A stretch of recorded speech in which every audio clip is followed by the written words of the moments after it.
Elon Musk जीवन और व्यवसाय के सबक परिचय। जो कुछ भी संदेहवादी कहते थे कि ऐसा नहीं किया जा सकता, एलन ने उसे सच कर दिखाया। 1990 के दशक को याद करें, जब हम अजनबियों को फोन करके उन्हें अपने क्रेडिट कार्ड नंबर देते थे। एलन ने पेपाल नाम की एक छोटी सी चीज का सपना देखा था। उनकी टेस्ला मोटर्स और सोलर सिटी कंपनियां स्वच्छ नवीकरणीय ऊर्जा वाले भविष्य को हकीकत बना रही है। उनका स्पेस एक्स अन्वेषण के लिए अंतरिक्ष को फिर से खोल रहा है।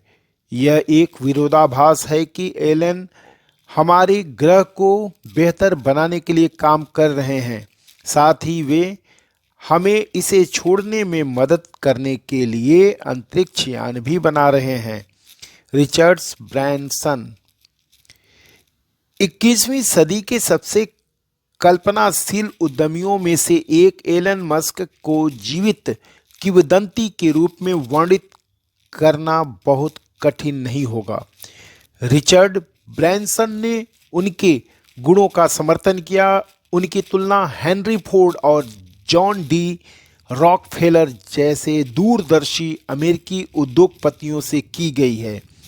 और जब आयरन मैन के निर्माता जॉन फेवरो फिल्म बना रहे थे, तो उन्होंने रॉबर्ट डाउनी जूनियर को स्पेस एक्स फैक्ट्री में मस्क के साथ समय बिताने के लिए भेजा था, ताकि उन्हें अपने किरदार के लिए कुछ प्रेरणा मिल सके। लेकिन मस्क के लिए कम से कम यह सब उनके बारे में नहीं है। व्यवसाय में उन्होंने जो अनुमानित 12.9 बिलियन डॉलर कमाए हैं, वे लगभग एक दिखावा है। वे पत्रकारों द्वारा उनमें रुचि लेने से ऊब चुके हैं और अपने काम, अपनी कंपनियों और दुनिया को बदलने के लिए वे क्या कर रहे हैं, इसके बारे में अधिक बात करना चाहते हैं। उनकी सफलता की तह तक जाने के लिए और उम्मीद है इसे दोहराने में सक्षम होने के लिए आपको दो चीज़ों को समझने में सक्षम होने की आवश्यकता है। मस्क जो कर रहे हैं वह क्यों कर रहे हैं। एलोन मस्क वह क्या कर रहा है और वह इन चीज़ों को कैसे कर पाता है। इन चीज़ों को अलग तरह से सोचता है और करता है, इसलिए उससे सीखना अमूल्य है। वह क्या कर रहा है और वह इन चीज़ों को कैसे कर पाता है। वह चीज़ों को अलग तरह से सोचता है और करता है, इसलिए उससे सीखना अमूल्य है। यह आंशिक रूप से जीवनी और आंशिक रूप से स्वयं सहायता उपकरण है, जिसका उद्देश्य आपको एलोन मस्क के जीवन, विचारों, दृष्टिकोण और कार्य के बारे में जानकारी देना है। इस असाधारण रूप से अभिनव उद्यमी से बहुत कुछ आने की संभावना है। हमने उनके कार्यों, ताकत और कमजोरियों का विश्लेषण करने और उन्हें संक्षिप्त यादगार पाठों में संक्षेपित करने का प्रयास किया, जिन्हें आप अपने व्यक्तिगत और व्यावसायिक जीवन में लागू कर सकते हैं। हम गारंटी नहीं दे सकते कि आप मस्क जितने सफल होंगे, लेकिन आपको अंतर्दृष्टि का एक स्तर प्राप्त होगा। पुस्तक को एक आम पाठक द्वारा आसानी से पचाने योग्य बनाया गया है, लेकिन इसमें पर्याप्त विवरण भी है ताकि मस्क के एक या अधिक व्यवसाय या उनके नेतृत्व की अनूठी शैली में विशेष रुचि रखने वाले लोग भी कुछ मूल्यवान सीख सकें। पहला खंड मस्क की पारिवारिक पृष्ठभूमि और शिक्षा की जांच करता है।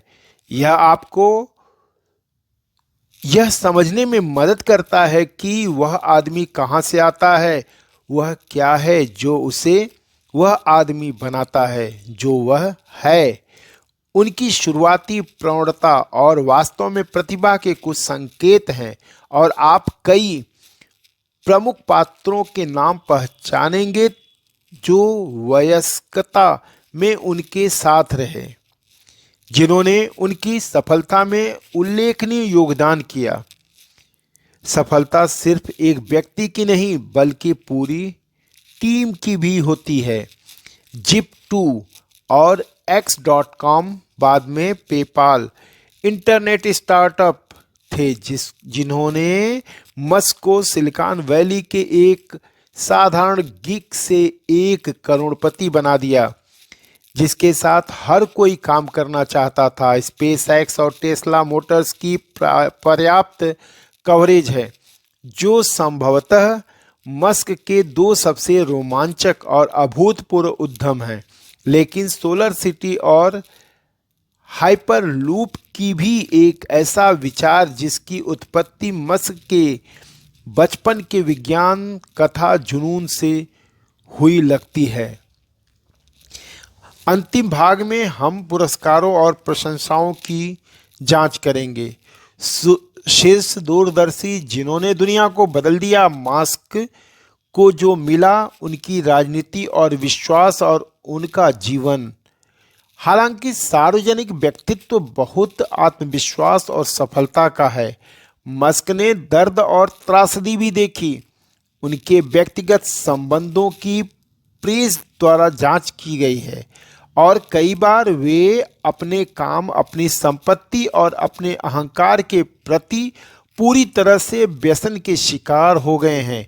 इस संबंध में मस्क के सामने अपनी चुनौतियां हैं और इसलिए आप जो सबक सीख सकते हैं यह वह हो सकता है कि उनके व्यवहार का अनुकरण करने के बजाय क्या नहीं करना चाहिए। पृष्ठभूमि और शिक्षा। 18 जून 1971 को जन्मे एलोन मस्क दुनिया के सबसे युवा और सबसे गतिशील स्वनिर्मित अरबपतियों में से एक हैं। उनके पिता हालांकि दक्षिण अफ्रीका में पैदा हुए थे, ब्रिटिश और पेंसिल्वेनिया डच मूल के हैं और उनकी मां एक कनाडाई हैं। उनका जन्म दक्षिण अफ्रीका के प्रिटोरिया में हुआ था। वे 3 बच्चों में सबसे बड़े थे। उनके भाई साथी उद्यमी किम्बल मस्क हैं और बहन टोस्का मस्क एक फिल्म निर्माता हैं। उनके माता पिता एरोल और मे मस्क का 1980 में तलाक हो गया, जिसके बाद मस्क ज्यादातर अपने पिता के साथ रहे। दक्षिण अफ्रीका में मस्क ने निजी तौर पर शिक्षा प्राप्त की। सबसे पहले प्रिटोरिया के वाटरक्लोफ हाउस प्रिपरेटरी स्कूल में, जहां उनके साथी पूर्व छात्रों में पेशेवर गोल्फ रिचर्ड स्टीयरने और अंतर्राष्ट्रीय क्रिकेट एडी बार्लो शामिल हैं। युवा मस्क को बचपन में ही परेशान किया जाता था, जिसमें एक गंभीर घटना भी शामिल है जब उन्हें सीढ़ियों से नीचे फेंक दिया गया और बेहोश करके पीटा गया। वह एक अध्ययनशील बच्चा था, हमेशा किताबों में डूबा रहता था। कभी कभी उसके भाई के अनुसार दिन में 10 घंटे तक वह विज्ञान कथाओं के साथ एनसाइक्लोपीडिया ब्रिटानिका जैसी गैर काल्पनिक पुस्तकों का भी शौकीन था। वह अपने मस्तिष्क में चला जाता है और फिर आप देखते हैं कि वह किसी दूसरी दुनिया में है। वह अब भी ऐसा करता है। अब मैं उसे अकेला छोड़ देता हूं क्योंकि मुझे पता है कि वह कोई नया रॉकेट या कुछ और डिजाइन कर रहा है। माए मस्क। जहां तक मस्क का सवाल है, शिक्षा मतलब बस आपके मस्तिष्क में डेटा और एल्गोरिदम डाउनलोड करना है और इसलिए उन्हें पारंपरिक कक्षा में पढ़ाई बेहद धीमी और निराशाजनक लगती थी।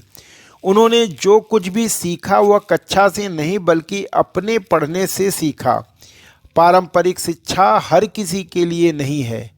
मस्क को अपना पहला कंप्यूटर तब मिला जब वह 9 साल के थे।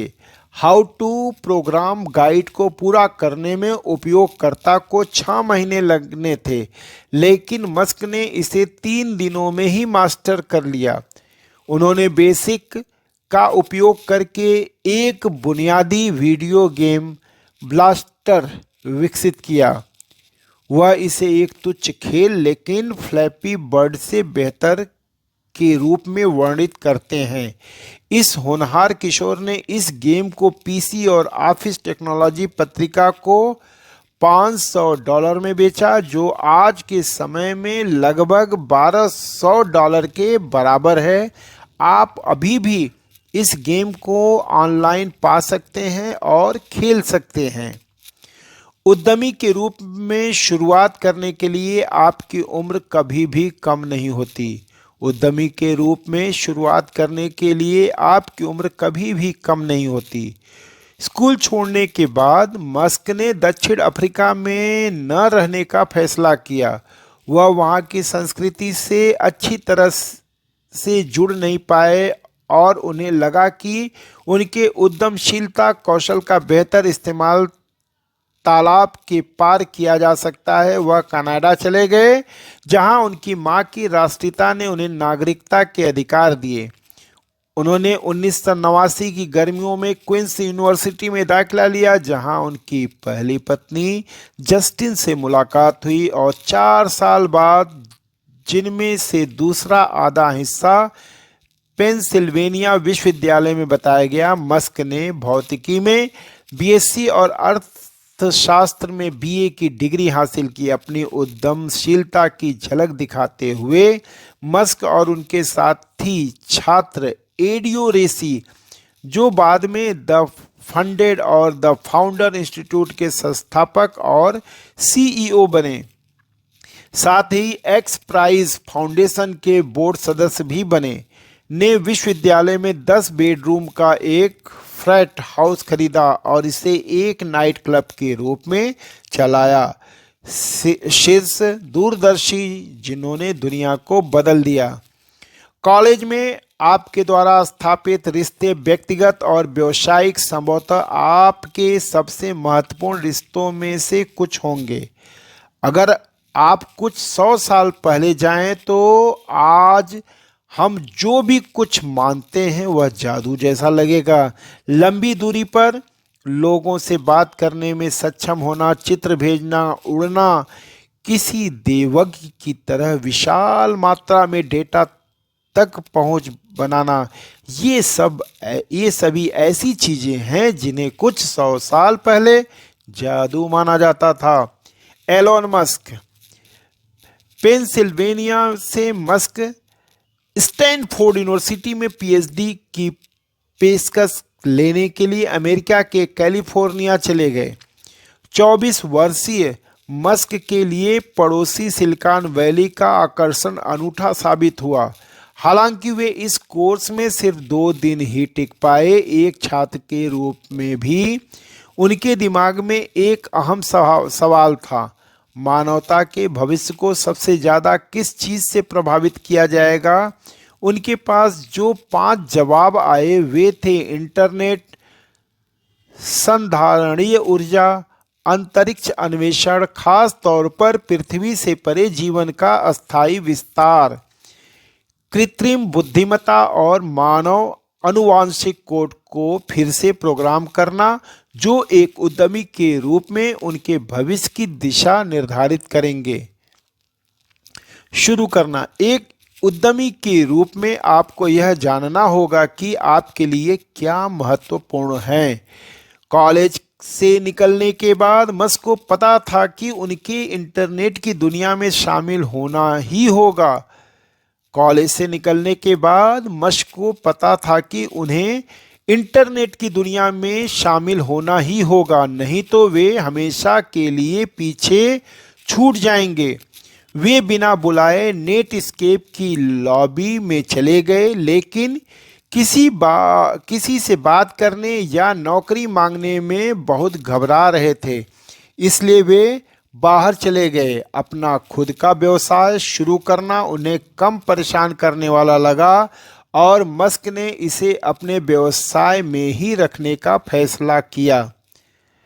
परिवार: उन्होंने अपने छोटे भाई किम्बल, जो एक सफल उद्यमी भी है और प्रौद्योगिकी, स्वास्थ्य और खाद्य क्षेत्र में व्यवसायिक हित रखते हैं, के साथ मिलकर जिप2 नामक एक सॉफ्टवेयर कंपनी बनाई। शुरुआती पूंजी के रूप में पहली $28,000 की राशि उनके पिता एरोल मस्क से मिली थी। आपके पास उपलब्ध मानवीय वित्तीय पूंजी का लाभ उठाएं। जिप2 को येल्प और गूगल मैप्स का आदिम संयोजन बताया गया है, जो इन दिनों से कहीं पहले अस्तित्व में आया था। मस्क दंपत्ति 24 घंटे काम करते थे, दफ्तर में सोते थे और स्थानीय YMCA में नहाते थे। जमकर काम करो, मेरा मतलब है कि आपको हर हफ्ते 80 से 100 घंटे काम करना होगा। इस सफलता की संभावना बढ़ जाती है। अगर दूसरे लोग 40 घंटे काम कर रहे हैं और आप 100 घंटे काम कर रहे हैं, तो भले ही आप वही कर रहे हो, आप जानते हैं कि आप 4 महीने में वह हासिल कर लेंगे जो उन्हें हासिल करने में 1 साल लगता है। एलन मस्क: जिप2 ने मीडिया कंपनियों के लिए उपभोक्ता वेबसाइट विकसित, होस्ट और रखरखाव किया। उन कंपनियों को ऑनलाइन ग्राहकों के विशिष्ट समूहों पर अपनी सेवाएं लक्षित करने में सक्षम बनाया। कई कंपनियां इंटरनेट की अपील को नहीं समझ पाई। येलो पेज में सूचीबद्ध होने में क्या बुराई है, लेकिन जैसे जैसे इंटरनेट की क्षमता की पहचान बढ़ी, जिप2 की पेशकश की अपील भी बढ़ी। सरल लेकिन पेशेवर तरीके से डिजाइन किए गए इस सॉफ्टवेयर को न्यूयॉर्क टाइम्स और शिकागो ट्रिब्यून सहित 200 से अधिक मीडिया क्लाइंट ने खरीदा। मस्क क्लाइंट फेसिंग और एक मजबूत सेल्समैन थे, जिससे कंपनी को नए संपर्क और व्यावसायिक संबंध मिले। लेकिन उनके अपने बोर्ड को उनकी प्रबंधन तकनीक के बारे में चिंता थी। उन्होंने CEO बनने के लिए उनकी बोलियों को रोक दिया। शीर्ष दूरदर्शी जिन्होंने दुनिया को बदल दिया। आपका विचार चाहे कितना भी महान क्यों न हो, कड़ी मेहनत और सही समय का कोई विकल्प नहीं है। आपका विचार चाहे जितना भी महान क्यों न हो, कड़ी मेहनत और सही समय का कोई विकल्प नहीं। कड़ी मेहनत और सही समय का कोई विकल्प नहीं। कॉम्पैक: अब HP का एक प्रभाग ने 1999 में मस्क बंधुओं से जिप2 का अधिग्रहण किया। कंपनी की स्थापना के सिर्फ 4 साल बाद कॉम्पैक ने $307 मिलियन नकद और $34 मिलियन स्टॉक ऑप्शन के रूप में चुकाए। रातों रात एलन और किम्बल दोनों करोड़पति बन गए। माना जाता है कि अकेले एलन ने इस सौदे से $22 मिलियन कमाए। वित्तीय सेवाएं: मस्क ने जिप2 से अपनी कमाई का $10 मिलियन लिया और उसे सीधे X.com नामक एक उद्यम में निवेश कर दिया। यह एक ऑनलाइन बैंकिंग और ईमेल भुगतान कंपनी थी और मस्क को पूरा भरोसा था कि इंटरनेट बैंकिंग और मनी ट्रांसफर एक ऐसा व्यवसाय है जो बहुत तेजी से आगे बढ़ेगा। वह सही थे। यदि आपको किसी उभरते बाजार की संभावनाओं के बारे में कोई अंदाजा है, तो अपनी बात पर खरे उतरने के लिए तैयार रहें।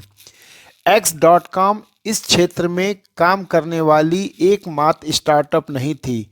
हाल ही में पेपाल नाम से कारोबार करने वाले कॉन्फिनिटी को भी हैंड हेल्ड डिवाइस के लिए भुगतान प्लेटफॉर्म के रूप में लॉन्च किया गया था। दोनों कंपनियां एक ही इमारत से काम कर रही थी और यह समझते हुए कि अगर वे एक साथ काम कर सकती हैं और बाजार पर अपना दबदबा बना सकती हैं, तो अपने सामने होने का कोई मतलब नहीं। उन्होंने 2000 में विलय कर लिया। आप हमेशा अकेले ऐसे व्यक्ति नहीं होंगे जो महान विचार लेकर आए हों। विलय सुचारू रूप से नहीं हुआ। कमरे में बहुत सारे बड़े अहंकारी लोग थे। वे सभी अपने अपने अधिकारों में सफल इंटरनेट उद्यमी थे, जबकि मस्क फंड जुटाने की यात्रा हनीमून पर थे।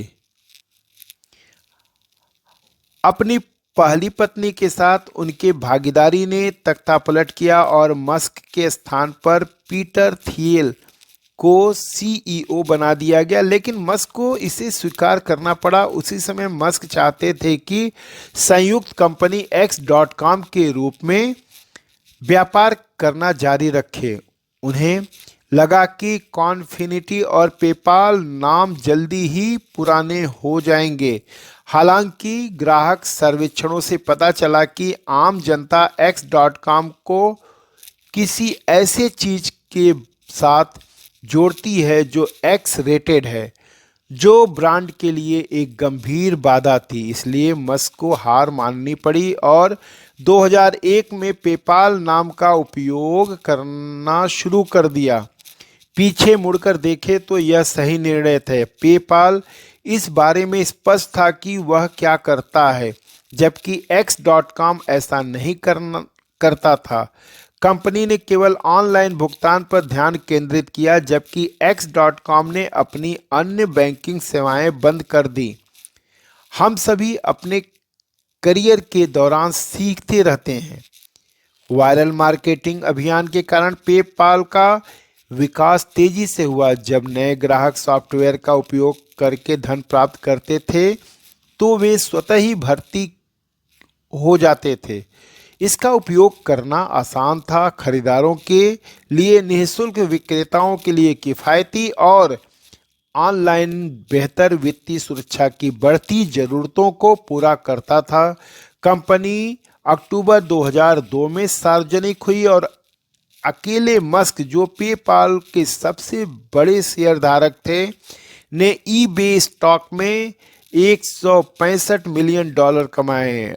अधिग्रहण के समय पेपाल का कुल मूल्य $1.5 बिलियन था। मस्क को बड़ी लीग में शामिल कर दिया गया था। अंतरिक्ष अंतिम सीमा। पेपैल से निकलते समय मैंने सोचा, अच्छा, ऐसी कौन सी अन्य समस्याएं हैं जो मानवता के भविष्य को सबसे अधिक प्रभावित कर सकती है। इस दृष्टिकोण से नहीं कि पैसा कमाने का सबसे अच्छा तरीका क्या है। पेपैल से निकलते समय मैंने सोचा, अच्छा, ऐसी कौन सी अन्य समस्याएं हैं जो मानवता के भविष्य को सबसे अधिक प्रभावित कर सकती है। इस दृष्टिकोण से नहीं कि पैसा कमाने का सबसे अच्छा तरीका क्या है। एलन मस्क, शीर्ष दूरदर्शी जिन्होंने दुनिया को बदल दिया। पेपाल को ईबे को बेचने की स्याही सूखने से पहले ही मस्क भविष्य के लिए अपने विकल्पों पर विचार कर रहे थे। पेपाल को ईबे को बेचने की स्याही सूखने से पहले ही मस्क भविष्य के लिए अपने विकल्पों पर विचार कर रहे थे। उन्हें हमेशा से ही अंतरिक्ष और अंतरिक्ष प्रौद्योगिकी से लगाव रहा है। वे अंतरिक्ष अन्वेषण में हमारी रुचि को फिर से जगाना चाहते थे और नासा के लिए अधिक से अधिक धन जुटाना चाहते थे, जो दोनों ही शीत युद्ध की समाप्ति के बाद से काफी हद तक पीछे छूट गए थे। उनका पहला विचार मंगल ग्रह पर एक लघु ग्रीन हाउस परियोजना मार्स ओएसिस बनाना था, जहां वे खाद्य फसल उगाने के साथ प्रयोग कर सकते थे। कभी कभी आकाश भी सीमा नहीं होता, कभी कभी आकाश भी सीमा नहीं होता। मस्क ने एरोस्पेस उद्योग में एक सुस्थापित फिक्सर जिम कैंट्रेल और अपने पुराने व्यापारिक साझेदार एडिपो रेसी के साथ रूस की यात्रा की। तीनों लोगों ने नवीनीकृत नेपर वन रॉकेट, परिवर्तित अंतर महाद्वीपीय बैलिस्टिक मिसाइल आईसीएमबी खरीदने की योजना बनाई, जिनका उपयोग अंतरिक्ष में कृत्रिम उपग्रहों को लॉन्च करने के लिए किया जा सकता है।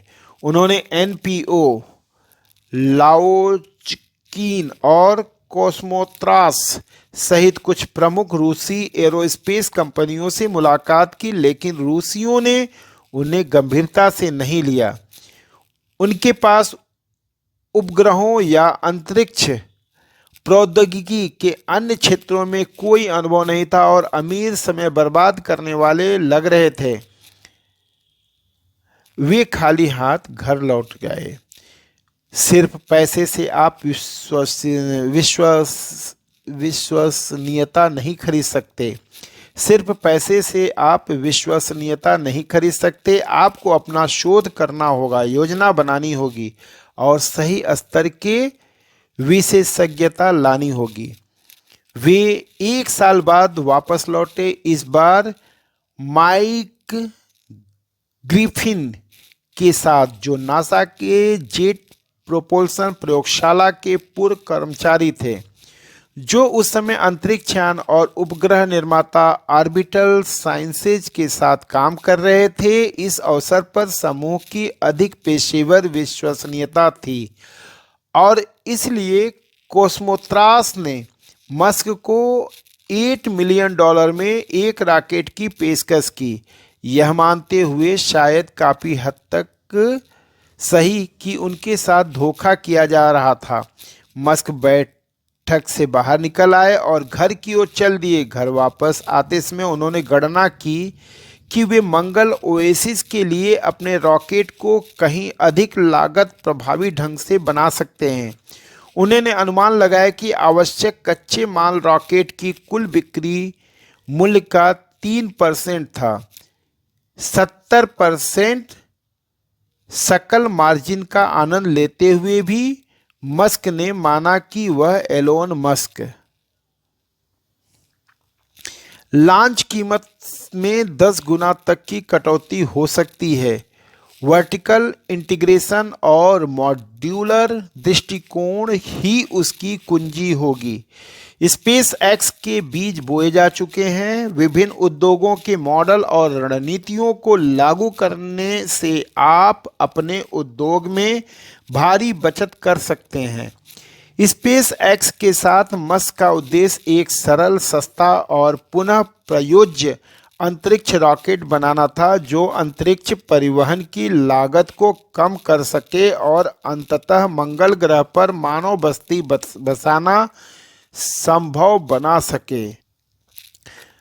मस्क ने शुरू से ही इस व्यवसाय में सर्वश्रेष्ठ के साथ काम करने का दृढ़ निश्चय किया और इसलिए उन्होंने एरोस्पेस समूह TRW इंक के एक कर्मचारी और दुनिया के सबसे बड़े शौकिया तरल ईंधन रॉकेट इंजन के आविष्कारक टॉम म्यूलर से संपर्क किया, जो 13,000 LBF 58 kN का थ्रस्ट पैदा करने में सक्षम था। दोनों लोगों ने कैलिफोर्निया के एल सेगुंडो में स्पेस एक्स की स्थापना की और तुरंत काम पर लग गए। उनका पहला रॉकेट फॉल्कन 1 स्टार वॉर्स के मिलेनियम फाल्कन के सम्मान में नामित 2006 और 2009 के बीच विकसित और निर्मित किया गया था और यह कक्षा में जाने वाला पहला निजी तौर पर विकसित लॉन्च वाहन बन गया। मुझे लगता है कि किसी जटिल काम को पूरा करने के लिए बड़ी संख्या में लोगों को काम पर रखना एक गलती है। संख्याएं कभी भी सही उत्तर पाने में प्रतिभा की भरपाई नहीं कर सकती। दो लोग जो कुछ नहीं जानते वे एक से बेहतर नहीं। दो लोग जो कुछ नहीं जानते वे एक से बेहतर नहीं। प्रगति को धीमा कर देंगे और कार्य को अविश्वसनीय रूप से महंगा बना देंगे। Elon Musk. यदि आप सर्वोत्तम उत्पाद बनाना चाहते हैं तो आपको उस क्षेत्र के सर्वोत्तम लोगों को नियुक्त करना होगा। यदि आप सर्वोत्तम उत्पाद बनाना चाहते हैं तो आपको उस क्षेत्र के सर्वोत्तम लोगों को नियुक्त करना होगा। फाल्कन 1 एक 2 चरणीय से कच्चा रॉकेट था जिसे पूरी तरह से स्पेस एक्स द्वारा डिजाइन किया गया था। इसमें 2 इंजन थे, एक मॉर्लिन इंजन और एक केस्ट्रियल इंजन, शीर्ष दूरदर्शी जिन्होंने दुनिया को बदल दिया। और इसे 5 बार लॉन्च किया गया। इनमें से आखिरी बार इसने मलेशियाई रजाक सैट उपग्रह को सफलतापूर्वक कक्षा में पहुंचाया। इसके बाद रॉकेट को हटा दिया, जिसके बाद के मॉडलों फाल्कन 9, फाल्कन हैवी और ड्रैगन के लिए रास्ता बना दिया, जिसमें बेहतर डिज़ाइन सुविधाओं का उपयोग किया गया। अपनी उपलब्धियों से कभी संतुष्ट न हो। अगर आप आगे बढ़ना चाहते हैं तो यह सुनिश्चित करना चाहते हैं कि आपकी पेशकश नई हो, तो आपको लगातार अगले बड़े विचार के बारे में सोचना होगा और उस पर काम करना होगा। यहाँ विफलता एक विकल्प है। अगर चीज़ें विफल नहीं हो रही हैं तो आप पर्याप्त नवाचार नहीं कर रहे हैं। Elon Musk. स्पेस एक्स का प्रक्षेप पथ हमेशा सहज नहीं रहा। पहले 3 परीक्षण रॉकेट कक्षा में पहुंचने से पहले ही फट गए, जिसे मस्क के पास सिर्फ एक और प्रयास के लिए पर्याप्त धन बचा। एक चौथी बार भाग्यशाली था। बस इतना ही। कोई भी कंपनी में तब तक निवेश नहीं करने वाला जब तक कि वे कम से कम एक सफल प्रक्षेपण न कर लें। मस्क के लिए सौभाग्य की बात यह रही है कि फाल्कन उस चौथे अवसर पर कक्षा में पहुंच गया। सुनिश्चित करें कि आपके पास उत्पाद विकास चरण को आराम से पूरा करने के लिए पर्याप्त नकदी भंडार है। जून 2015 में इंटरनेशनल स्पेस स्टेशन को फिर से आपूर्ति करने वाला स्पेस एक्स रॉकेट लॉन्च के 2 मिनट बाद ही फट गया। संभावित कारण एक विफल स्टील स्ट्रट था जो हीलियम के एक कनस्तर को नीचे रखता था। सिद्धांत रूप में विचाराधीन ट्रस्ट को 10,000 पाउंड बल का सामना करने के लिए डिजाइन किया गया था, लेकिन यह उस बल के केवल 20% पर विफल हो गया। इसका मतलब यह था कि बोतल रॉकेट के ऊपरी चरण में टैंक के शीर्ष पर जा गिरी, जिससे हीलियम ऑक्सीजन टैंक में फैल गया और उस पर अत्यधिक दबाव पड़ा। रॉकेट हजारों छोटे छोटे हिस्सों में टूट गया और ड्रैगन कार्गो कैप्सूल जो इसे ले जा रहा था अपने 4,000 पाउंड की आपूर्ति के साथ समुद्र में गिर गया।